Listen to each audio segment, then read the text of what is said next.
Morning, everyone. Good morning. Good morning. I'm Anne Marie, and I'm here today to talk about real estate farming. So, who knows what farming is, first of all? There's different kinds of farming, right? Yeah, I mean, well, New Jersey is known for a lot of its farms, so but this is a different kind of farming. And it's very important. It's just one of the many pieces of lead generation that you need to have in your repertoire, definitely. So just a quick, I guess, poll a little bit. Do either of you do any farming? Yes, Mickey? Yes. Okay, okay. Tell me what you do. I farm my neighborhood. They give every other month, they receive a recipe card. The months in between, they receive a real estate helpful hint card. Okay, Every quarter, I do a food drive. okay. Very nice. Working on tech partner here, working on a newsletter that will go past my neighborhood, but into my community.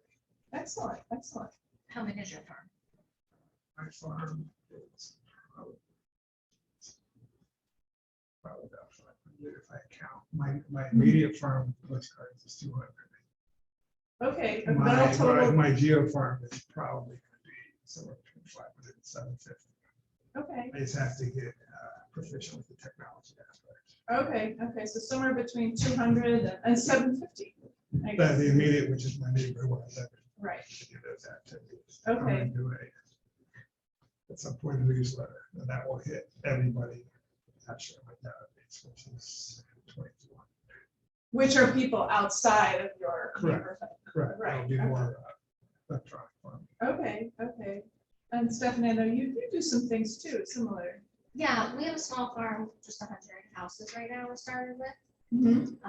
Neighborhood, just 100. Okay. We do like two food drives a year and a mailing. I try to understand like maybe 4 times a year.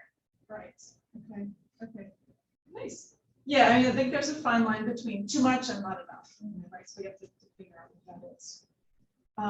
So definition of farming. It's an organized plan of promoting yourself and your credentials to a specifically identified group of people. And as you were kind of mentioning with some of your newsletters or market updates, that's one of the best tools is to consistently provide market updates and information for that particular neighborhood. So different types of farming. Okay, so we have social farming. So this is the identification and development of a specific group of people without attention to where they live. Okay, so when we typically think about farming, we might think about, like I think you were talking about, maybe geographic farming, people that live in a similar area. So this isn't necessarily that. So social farming they're mostly like groups or organizations of people, clusters. So they could live in many different areas. Okay, so different clubs that you might be part of, houses of worship, committees. So people, for example, in soccer, right? They're not all going to live in the same area. Similar with houses of worship and the Cub Scouts, the Boy Scouts, whatever that is. So you want to think about. So we want to try to think about what some good farm areas for us might be, in addition to some of the things that you're already doing right now. Okay, so some of the questions that you want to ask yourself for this type of farming would be, do most members live in areas you can actually service? Okay, so if you're part of a meetup group and most people live in other states or far away, I know we're close to Pennsylvania, not everyone has a PA license, then that might not work for you as a farming area. Are they people who would be willing to help you? So, would they be willing to refer business to you? Okay, how are you going to participate in this group? You have to make sure that it fits in with your calendar, obviously, because I find that just because I'm a member of a group, the more involved I am in that group, the more likely I am to get business from those people. So I couldn't just be a member when my children were in Scouts and just go and drop them off. I got involved. Right, so I became a den leader, et cetera, et cetera. So, and you get to know people. People get to know more about what you do. more opportunities come up in conversation. Okay, so does this organization have a newsletter or periodic communications? Maybe you can, advertise yourself in a particular newsletter. I know somebody that advertises in their church bulletin or their schools. You have like a little book when you have a play. The school has a play or something like that. So are you able to obtain emails that are a mailing list of the members? Now that's a little bit of a gray area. We don't want to spam people that are in certain organizations, but if they are, at least it's a way to, rather than sending out like maybe a collective thing to those people, you could just send out individual emails if you think that person might be interested in your services. So second type of farming would be geographic farming. Okay, so capturing a particular area. So some factors to consider in selecting the best area. Okay, so we often think about the area where we live, but how many homes are in that area? Sometimes we might not be in a particular neighborhood, and if we are, then that's helpful. Hopefully it's an area where there are homeowners and not just people who are renting. So we want to go back and look at some statistics. Okay, how much turnover is there? How long have the people that lived in that area, how long have they owned their homes? Okay, because we know the average person moves every 7 to 10 years. So if this is a new construction development, then it might take you a while to get some business. That being said, people are always having to move for one reason or another, right? Larger family, death in the family, job transfer, that type of thing. Okay. What's the economic forecast of the area? Okay, is it trending up? Trending down? What is the competition? Okay, are there other people that are already farming that area? Okay, then it might be something that unless you can provide more valuable information than that person, you might want to maybe reconsider perhaps. Particularly if they're in your same office. So I had that situation happen to me. So I was at I lived in my neighborhood, my previous neighborhood, for about 14 years. That was my farm area, geographically. There are about 150 houses there. And my business partner at the time and I would send out, I believe we decided on monthly updates. It would be a postcard and we would go into the MLS and we would pull statistics for the entire, not so much just for that neighborhood, but we actually were selected to that particular township. Filled up the postcard. Obviously you could print them out here at the office, but we had a printer print them out and we sent them out by bulk mail. So people got, and we had a little, it's important to have a disclaimer on there, right? That for that this information came from the MLS. You're not necessarily saying that you listed and sold all of these properties. Okay. So we did that consistently. But is there any other competition? So the competition was also farming the neighborhood too, but in all honesty, they farmed like every single neighborhood in Lawrenceville as well. So it was fine. And they only sent out something quarterly. We were putting out something monthly. How good is the competition? So one of the ways that we decided to provide value to our farm area was to host neighborhood yard sales. Yeah. So we started off, we've been doing it now for at least 10 years. So we still do it. We just had it, we do it every May. It is a great, we've gotten business from that. It's a great way to provide a service. It doesn't cost anything to host a neighborhood yard sale. So how we do that is we create a flyer, we print it out, and it's usually on cardstock, so thicker paper. We have a hole punch and we'll go around. And you have to make sure that it's allowable in your neighborhood. We're not really selling anything. Like in my opinion, we're providing a service. And that's what I always tell people, the idea is that, we take a nice day and we walk around with these flyers that say, hey, an annual yard sale, it's usually we try to do it a couple of months before, so sometime in March maybe or April, just to give people a heads up when it is. And ideally they answer the door and you say, you know, who you are and, you know, you're sponsoring this neighborhood yard sale. And the benefit of that to them is that, you know, since it's neighborhood, they're going to get a lot more traffic, right, than if they just hosted a yard sale on their own. Okay, so definitely something that I recommend. You know, basically we say, you know, put out your items. The yard sale is going to run from 8 to 12, Saturday, like May 15th, let's say. We do rain or shine, just because there got to be some confusion about is there a rain date or not. So that's what we did. And we've gotten a couple of sales out of it because, any idea like why you think we got some sales from hosting a yard sale? Staying in touch with the people in the neighborhood. Part of it. But people who are getting rid of their items might also be thinking of selling a house, right? And this particular neighborhood, it was built in the late 80s, but there are some original owners that are still there. So the turnover is still good. And now there's been such a demand for it that we're also usually hosting a fall neighborhood yard sale too. And we actually got Keller Williams yard sale signs that say Saturday 8 to 12. We've just put a bunch of them up the night before. So it works out really well for us. We used to put balloons on mailboxes, but trying to be environmentally friendly now, we don't do that as much anymore. Have you guys ever hosted a neighborhood yard sale?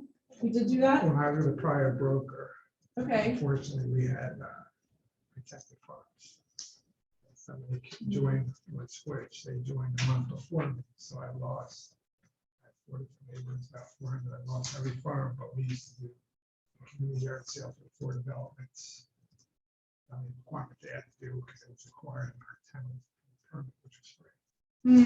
Okay. And that used to go very well. Okay. We used to do one in the fall and then one in the spring. Okay. And it is important to know, do you need a permit or not? Sometimes you do. Sometimes you don't. I used to advertise it in the Trenton Times, but now we just put it on Facebook Marketplace and Craigslist. Maybe a week before, a few days before, and we typically, get a lot of traffic from that. So You're going to have your professionals that come out before you start. right. I mean, and ideally, you would want to walk around the neighborhood Correct. that day, introduce yourself. Hi, I'm Sounds Anne good. Marie. I'm hosting the yard sale. Try to get a sense of, is that are they thinking of moving? What's going on? Problem with that is I tend to end up sometimes buying something that I didn't need. Yeah. I actually love yard sales. So, just as a yard sale aside, this isn't related to farming, so I apologize. But if you're driving around and you see a yard sale, why not just stop? They might be thinking of selling your house. You don't know. You can kind of work that into your conversation, right? When you're there. Oh, this is an interesting item. I don't know. So that's just my 2 cents for yard sales. Okay, personal farming, people that you know, like, and trust. Okay, so we think of this as our sphere of influence, right? So, friends, acquaintances, neighbors, people that we've done business with or worked with in previous jobs, relatives, past customers and clients. So that's just a different kind of farming. We might send out something different to those people than we might to the geographic or social farming. Okay. So what are some ways that we can farm? So an example of farming could be, subscribing a group of people to the recurring neighborhood nurture or some type of other smart plan. Okay. Does anybody here have a unique or smart plan that they've created that you send out to any farms? Like I have people actually tagged in my command as SOI, so as spirit of things. Okay. So I could send out some type of useful information to that group of people. Okay. I actually have people that are in my geographic farm also, so they're tagged in my command as being, like, let's say, a state of Lawrence, and if they did participate in a previous yard sale, there's also a tag for a yard sale. So you can send out just listed, just sold, and open house postcards as well. That's another good item of value that you could, something you could actually send out. So we like to touch people in different ways, right? We like to post on social media. So maybe an example of social farming could be, or do you guys belong to various groups on Facebook? Like, I'm part of the What's Doing in Ewing, for example, or whatever, that kind of thing. You know, you think I go to that group, but Ladies of Lawrenceville, there's some other Hamilton one. So those are good ways to farm. People are always asking questions that could be related to eventually buying or selling meat. You're providing value, right? People are always looking for plumbers, electricians, even things that are not related to houses at all. Okay, so that's just one of the methods of touching people, so through social media. So another one could be face-to-face, like I was talking about, going around the neighborhood, passing out flyers for hosting a yard sale. Or you're having a food drive. I really like that one. I've done that one before as well. Okay, so collecting food, typically we've done that around Thanksgiving. So then the mail would be another.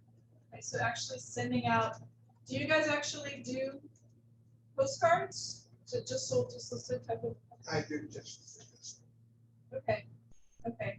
I just do it to the media area. Okay, okay. I heard of a strategy one time for sending out just those type of postcards. And it would be like sending out 3 sets of postcards, right? So, or it actually could be 4 now, maybe. Coming soon by Nikki, okay? And then just listed by Nikki, under contract, right? And then just sold. So, you have, so you could send out, and so people start to think, wow, that Nikki must be doing a lot of stuff. I don't do that for my farm. I do with the houses there. But that's a different type of farm. Right, correct. The other thing which I learned from somebody else. You know the type of people who into that neighborhood. People want to tend to move money. If they were a 200, 300,000 house, they tend to move to 400, 500,000 house. Right. So you target one locally, you'll have people from their community, but they can Right. and you send your cards to them. Yeah. So there's just a lot of great ideas for sending out postcards in general. Talked about yard sales, circle prospecting, and golden letters. Just, I don't know if that's necessarily an example of farming. I suppose it could be. So, and we'll talk about, we're actually talking about circle prospecting and golden letters in a different session, a little bit into more detail, but there are various ways that we can get, people's information. If we just had, it doesn't even have to be you, if we get permission from an agent here who has a house that they just sold, right? We can, target that neighborhood of, hey, we just sold the house down the street. There's still a lot of buyers out there looking. I don't know if you've given any thought to selling your home. Who do you think might be the next person to move from this area if they say no? Would you be interested in receiving a once-a-month email with new listings and recent solds in your neighborhood? So there's steps that we can do with circle prospecting. And the golden letter is similar. So maybe we farm an area where we have buyers that are looking. Okay. This actually, I guess it was was a golden letter, I believe we could call it. Does everybody know what a golden letter is? So I did have a buyer who was living in a particular neighborhood.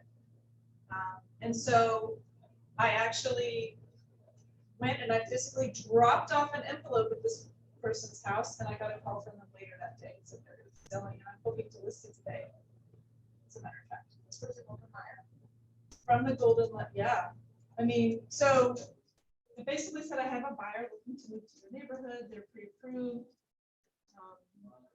You know, it ended up not working for that buyer because she has now decided to stick with renting. Okay, but that was my like, again, I had a legitimate buyer. She was considering buying it at the time. This was about maybe a month or 6 weeks ago.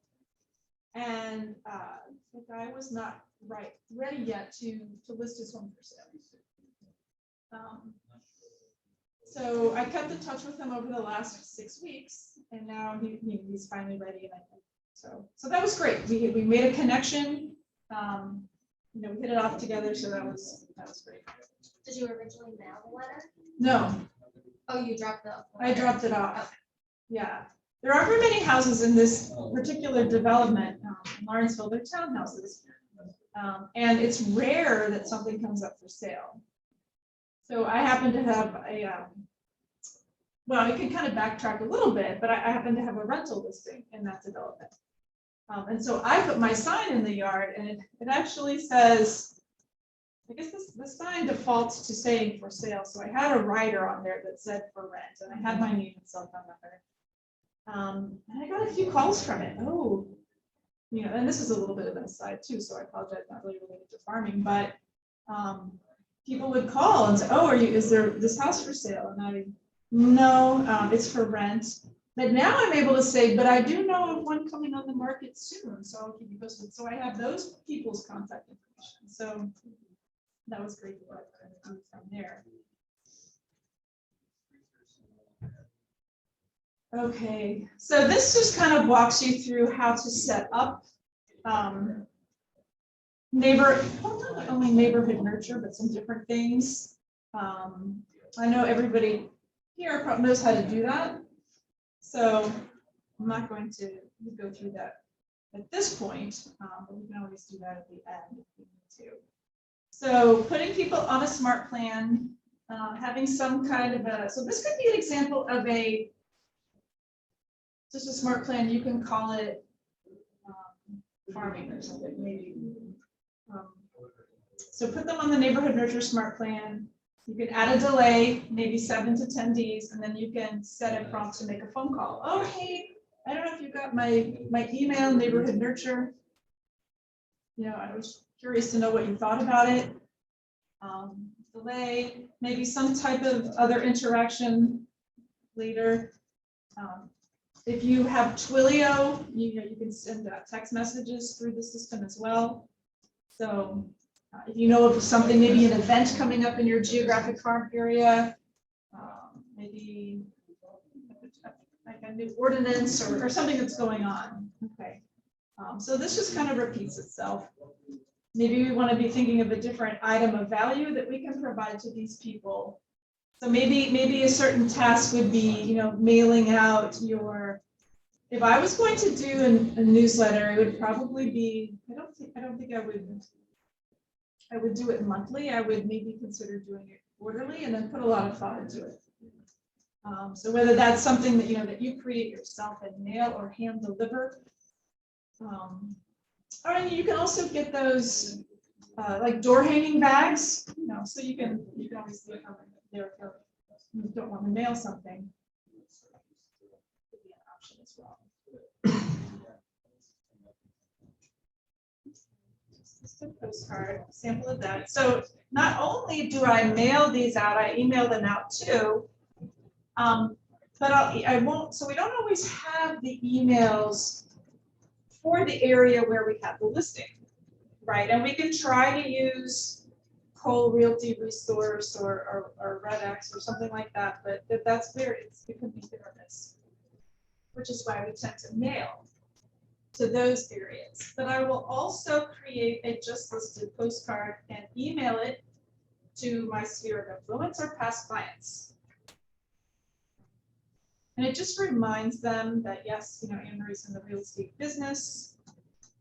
So when they're thinking of buying and selling, investing, or they'll refer me to someone else.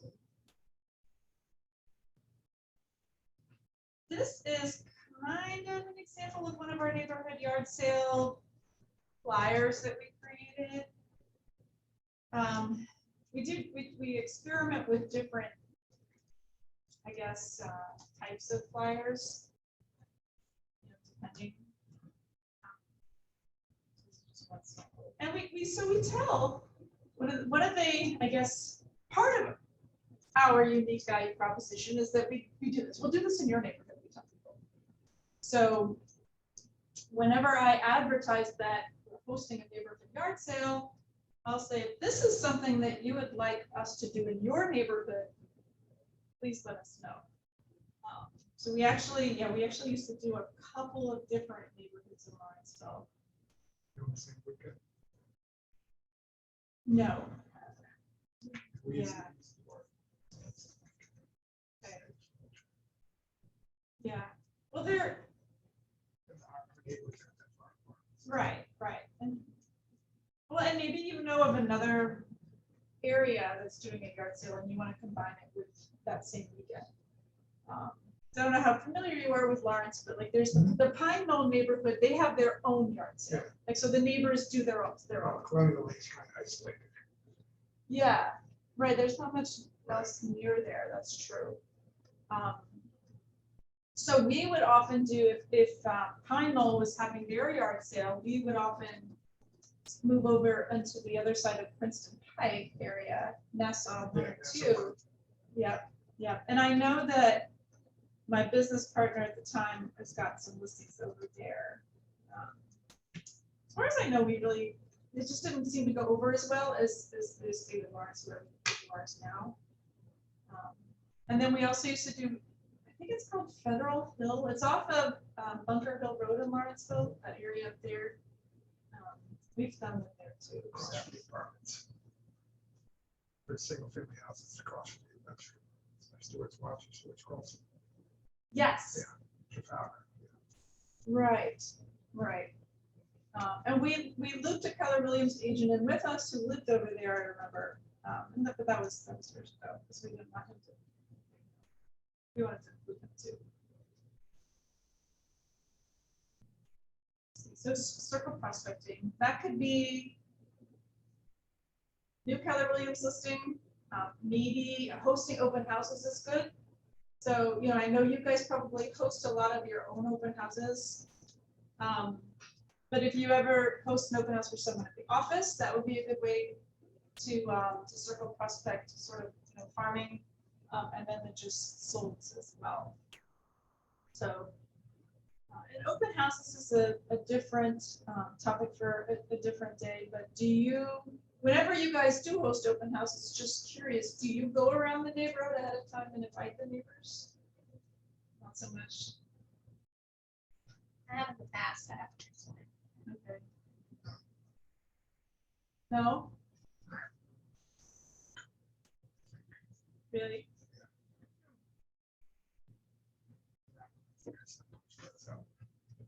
Okay. Do you find that you don't need to do open houses anymore because the market is, things go too quickly, or you just don't? Right now, the one house which actually separate active open house for me. Most of the houses are. Right. I mean, I guess if you think about it, when you have the list, the sign-in sheets of people that come to your open house, that could be. Legion. Yeah, I mean, that could be a little farm. Yeah. You can't really lump all the open house people in together for all the different ones you do, but each one could be its own little bitty farm. So there's no minimum or maximum number of people or homes that you can have in your farm area, of course. Okay, so not only are golden letters a way to get buyers, also a way to get sellers as well. either of you have, and people on Zoom too, feel free to chime in, if you'd like to. I don't mean to, I definitely want you to have your say as well. Have you guys ever had success with golden letters? I've never done it. I wanted to do one, but I haven't. Okay. So in this case, it didn't work for me to get buyer, but it did work to get seller. Okay, so how do you pick which neighborhood you're going to farm to geographically? Doesn't have to be where you live currently. That might not make sense. There might be somebody else. I know that the new neighborhood where I live, well, there are at least 600 houses. I'm not sure. But there are agents from other companies that live there. In fact, there's one that lives diagonal from me. At a different company. And then there's an agent who's lived there his whole life. And he mails out these big, it's almost the size of this monitor, postcards, frequently. I gotta tell him to take me off his mailing list. But yeah. So it could be where you grew up. It could be a whole different area. Maybe you say, I don't want to farm to my neighborhood.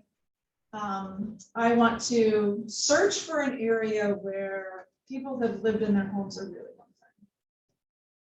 Okay. And we used to be able to do that really easily with Remine. So now I guess we can do that with HomeSnap or some other tools just to see. So I know that when you go into or NAR RPR is great. Searching for areas, and you can filter by people who have lived in their home over a certain number of years. Okay, or maybe you want a farm that is distressed properties. Okay, so that can be another farm, because you can also filter by distressed properties. So that wouldn't be geographic, obviously. I mean, it would be like, let's say we're limiting to Mercer County, but it's not all going to be in the same neighborhood. Other than distressed, so people that are, are behind on their mortgage or something like that. You could also have a farm area for absentee owners. Okay, so again, using NAR RPR to find people that own homes but don't live there. So maybe we want to target those landlords to see if, are they interested in selling, or if not, perhaps are they interested in buying more investment properties? Or when the current tenant's lease is up, are they interested in, you helping rent that house out again? And then hopefully you can help that tenant either find a new place to rent or even to buy something. Okay. Maybe you sell a lot of homes in a particular area. That could be your farm area. Okay. Or maybe you want to target a certain price range. Some people say, I want to target a luxury market. So that it may not even be where you live. Okay. And there are some different creative ways that you can social media through the Facebook ad campaigns to target people potentially in that neighborhood. So within a certain radius of somewhere. Okay. So we don't even, we can also put things in the mail as well. All right. So, gathering neighborhood information. So what are some of the trends? How long have people lived there statistically? What's the economic situation like there? Is it a hazardous area? Is there development maybe going on? Are there a lot of distressed properties there? We may or may not want to target those areas, okay? So remind, well, I should change this because it used to be right now. Do you guys belong to Central Jersey MLS? Garden State. Garden State. I'm not sure if Garden State has Remind. I think they do. Okay. So maybe Bright's the only one now that doesn't. I've used Cole Realty Resource before as a way to get people's phone numbers and emails. It tells you if they're on the do not call list or not, which is great, as does RedX, a similar thing. If you join RedX, for example, you can do different kinds of leads. So you could have an expired group of people that could be your farm area. There's also an option for sale by owners. So they'll pull in all the for sale by owners. That could be your farm. So what type of information would be helpful to a for sale by owner? Okay. maybe they are not aware that they should fill out a seller's disclosure. You know, maybe they need help getting buyers that come to their home pre-approved. Another thing that you could provide to for sale by owners as a farm could be your services to host open houses. You could offer to host an open house for sale by owner. You know, a lot of times for sale by owners, another aside for a different topic, but they're willing to pay commission to a buyer's agent.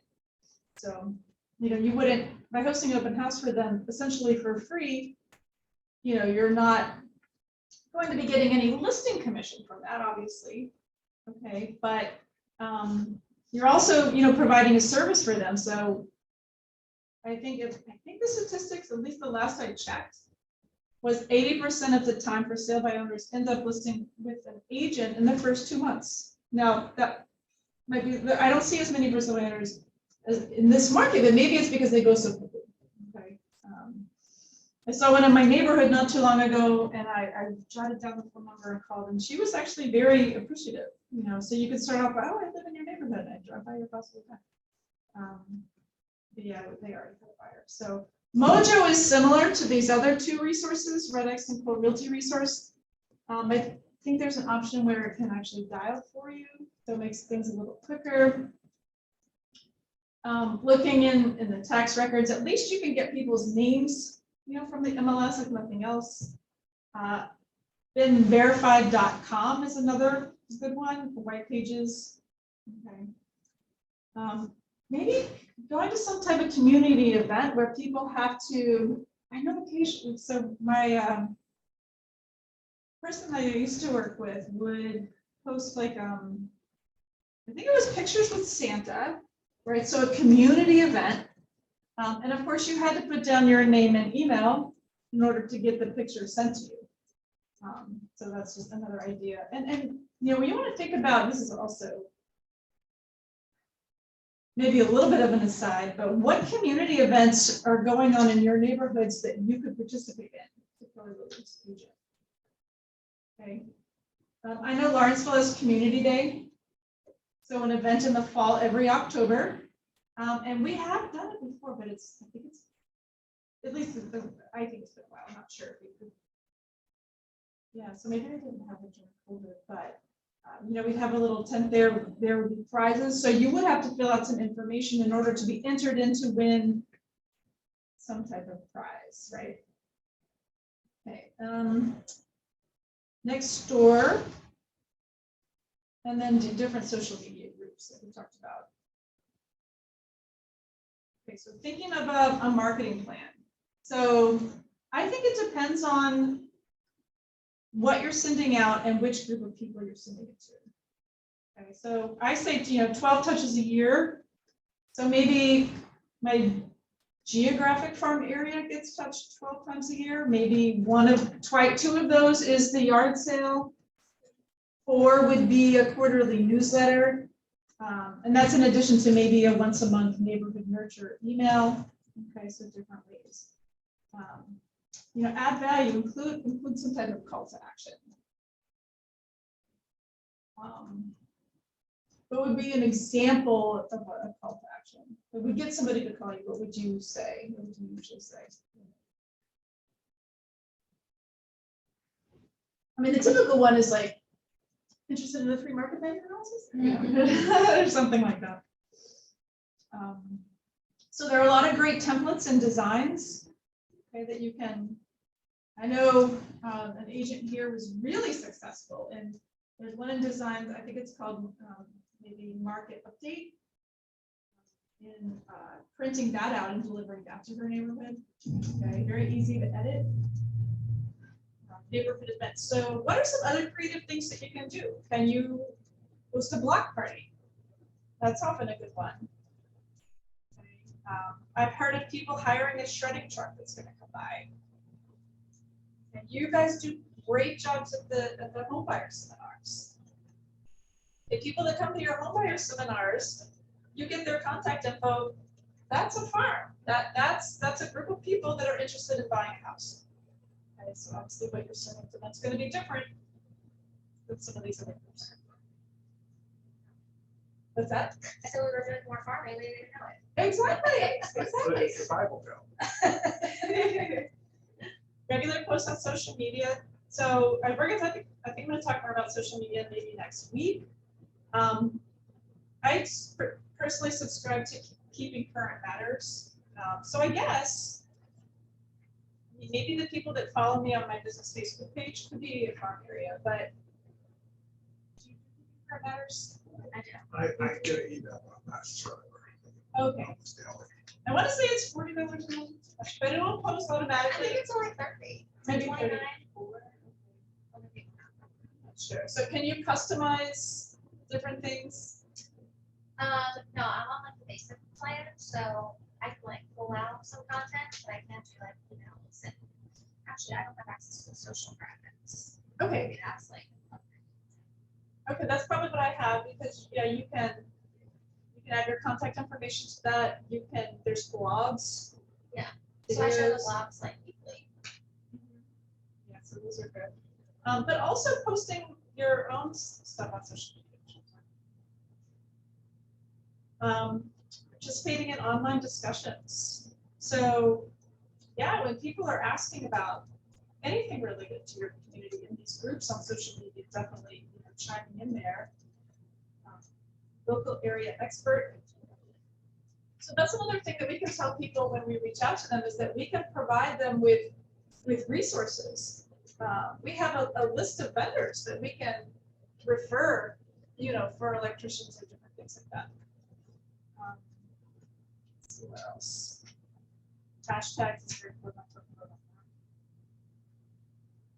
All right, making personal contact. So handwritten note cards, I personally, I try to send out a fair amount of handwritten notes. So I go to Note Card Cafe, and I have happy birthday, thank you, congratulations, and one that looks, I think it says home sweet home. So sending out handwritten note cards to some of your, maybe it could be your sphere, or it could be your past clients.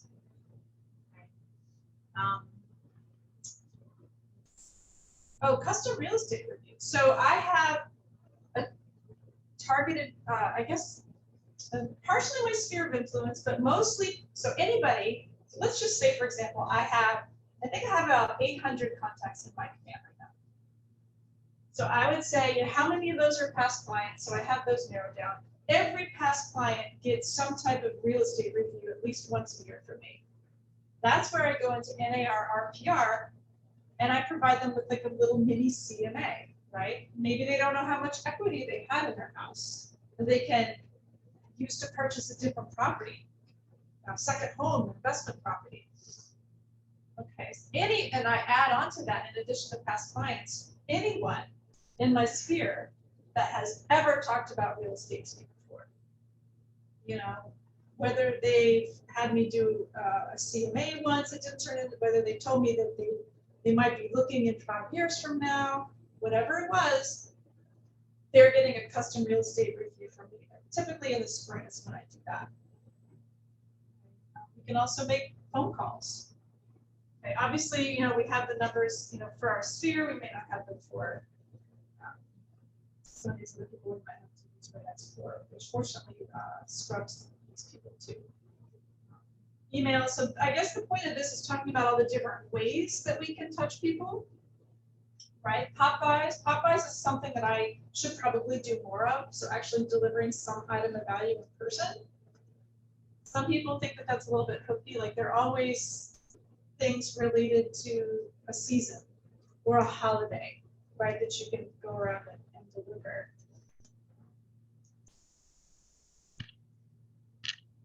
So we can find addresses in Bright, obviously. This is just some tips on when we're mailing out, obviously people pretty much tend to know that we should handwrite the envelopes. Nick does a great job of sending out very colorful envelopes. Talked about Note Card Cafe, a really inexpensive way to order a bunch of note cards that you can personalize with your information inside. So sometimes I might want to send a birthday card to a past client, but I think it might be a little, I guess, impersonal to throw my business card in there. Well, now I don't have to, it's already printed in there. Every door direct mail or bulk mail can make mailing cheaper. Okay, so I do know that we have a bulk mail, permit, and you can go into eddm.com and find postal routes. And if you mail to everyone in that group, it's going to be significantly cheaper. There's just some stipulations as to everything has to be the same size. Obviously, you want to include ways to get a hold of you, along with the appropriate color links, phone number, and logos, and things like that. And your disclaimer. Always have to have the disclaimer if your home is currently listed with another broker. Please disregard this as a solicitation. Because you never want to get into a situation where you mailed something to somebody and they might not even have a sign in the street you didn't know, but it turns out their house was listed as somebody else. When you're calling your farm area, want to make sure that they're not on the do not call list. If you know who they are, that's different if you've had a relationship with them before. When I do call people, they don't answer, I will leave a message. Okay. And I'll also follow that up with a text because not everybody listens to their voicemail. For door knocking your farm area, we want to make sure that that's not prohibited in a certain neighborhood.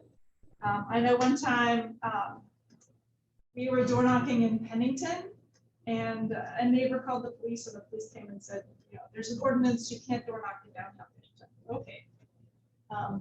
This can be the case in certain HOA developments too. If anyone has a no soliciting sign on their door, I just walk away. Okay. Even though I firmly believe we're not soliciting, I still don't do it. So you're going to leave something behind. That's why you're there. And our ultimate goal is, like, if somebody does answer the door, we want to have a conversation with them. We want to get information so we can add them to our database, right? Because our main goal is to have over 200 people at least in our database that are getting some type of item of value from us on a regular basis. So that's pretty much it. Do you have any questions for me? Anything that was unclear related to farming? Okay. Anybody online? Thank you. See in the chat. Barry, Beverly, Hinton, any questions, thoughts, comments? No, none for me. None for me neither. I had it. I'm sorry. I was just trying to get rid of the screen. Yeah, I just wanted to check if anybody tried some kind of Zoom session with the neighborhood people, just giving them like a question and answer session kind of thing, or like a first-time home buyer session, or the 101 for investors, just kind of educational the session to promote themselves. So you're talking about for like a specific neighborhood? Yes, like many neighborhoods nowadays have like WhatsApp groups to keep in touch with each other. And so maybe use that group to promote that yourself, but you need to provide some kind of value, right? So Right. is that a good idea to do that? That's a good idea. In fact, is anybody on Nextdoor? Nextdoor is a similar type of thing where there's a lot of group discussion within a neighborhood. Nextdoor is something to look into too. But I do like that idea. So as we're wrapping up, can each of you tell me what you might be doing?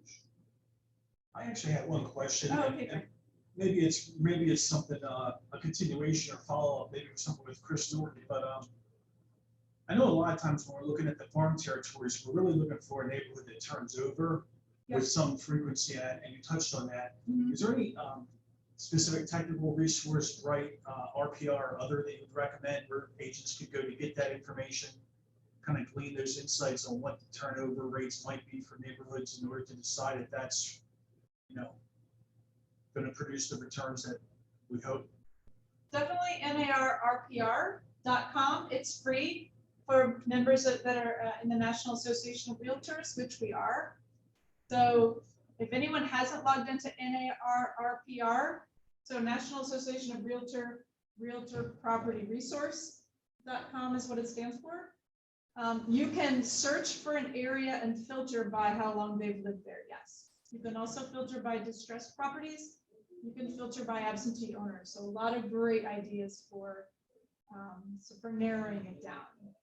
Yeah, absolutely. And you can, it's similar to Zillow, but better in my opinion, in that when you put in an address, it often will give you an estimated its market value. And you can actually run a full CMA and make adjustments through NARRPR. So I really like it. And that's how I send out my real estate reviews once a year to my clients. Awesome, thanks, Anne Marie. Yeah, you're welcome. All right, so Nikki, Stephanie, Barry, Hitten, Beverly, anybody going to do anything differently with respect to their farming after the class? Or are we going to add something? Well, Stephanie's helping with the technology piece, so I'm working trying to do a monthly newsletter to add to my other touches. Okay, is that going to be email form or mail? Or? It'll be email form. Okay. They're already getting postcards and other things. Okay, so just a different method of touching people. That's great. I like that. I might add something, add a new group, Okay, like absentees or distressed or something like that. okay, okay. That's great. Anyone else? Social events were pretty interesting. Block parties, for block parties, just getting to know the locals, getting your name out there that way. That was pretty interesting. Right. Yeah, definitely. I would look into your neighborhood and see what events might be going on that you can participate in, or even just showing up at the events.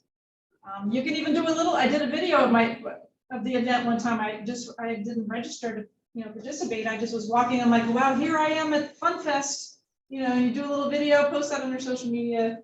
Boom, there you go. Yeah. Okay. Well, thank you guys for joining me. It's a good session, and you can reach out to me personally if you want to continue the topic or have any further questions. Thanks, Anne Marie. Thanks. Thank you. You're welcome. Thank you.